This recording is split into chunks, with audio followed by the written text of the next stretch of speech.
I have never forgotten the first lesson Esharum taught me. A fortress wall built on the backs of slaves is easily toppled, he said. The strongest walls are those we build for ourselves. A fortress built on falsehood and fear did not stand.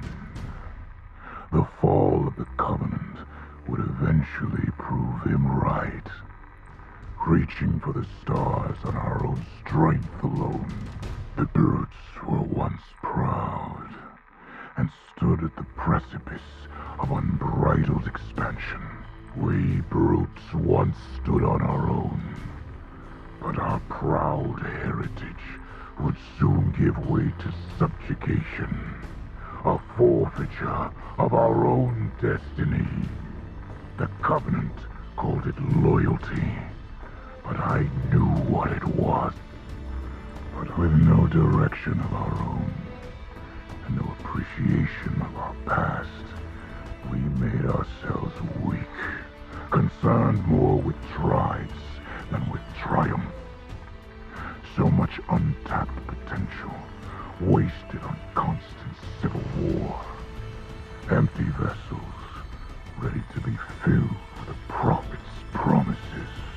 For decades we served. We died, enslaved as much by pride as by providence. Our suffering had only just begun. For years I watched as they sent us to die for the glory of others. But we were our own greatest enemy. For too long, we sacrificed our lives, dying under the yoke of cowards. Victory after hollow victory, secured with our blood, in service of an empire that was never our own. And when I'd had enough of the Covenant's game, their great journey, and rose above it, they sentenced me to death. I was declared guilty of treason. An affront to the Prophet's pride and power. To defy our masters was to be branded a traitor. I stood and I roared, so be it. But they could not stop me. Could not stop us. We saw through the Covenant's most egregious lie. A verdict was indeed handed down that day. But I was now the judge and jury. They could no longer use us, no longer contain us. We were pawns no longer. We would not make the same mistake. Ours would be a stronghold anchored by brotherhood and blood, built for ourselves, for each other. We were banished. We fight for freedom. We walk our own path, forge our own future. The banished bow to none. This, above all, the banished are free. None are coerced into serving the banished. None are conscripted, and all are welcome. Even humanity, with their soft flesh and steel resolve, have a place among us if they pledge their loyalty.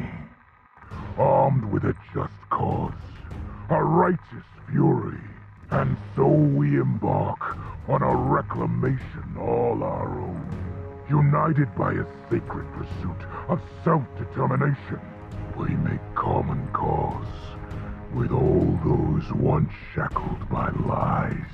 It's time to scroll a new chapter into the stone for our people.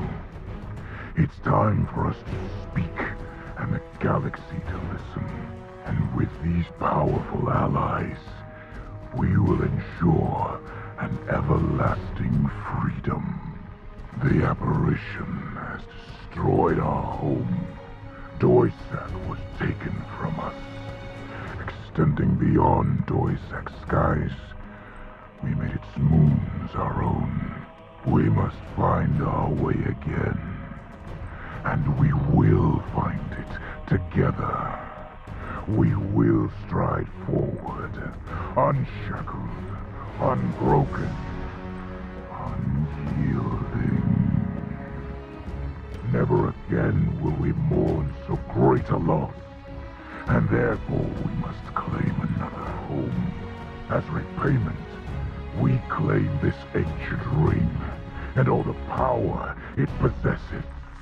It has been home to banished souls before, and so to banished souls it will belong once more.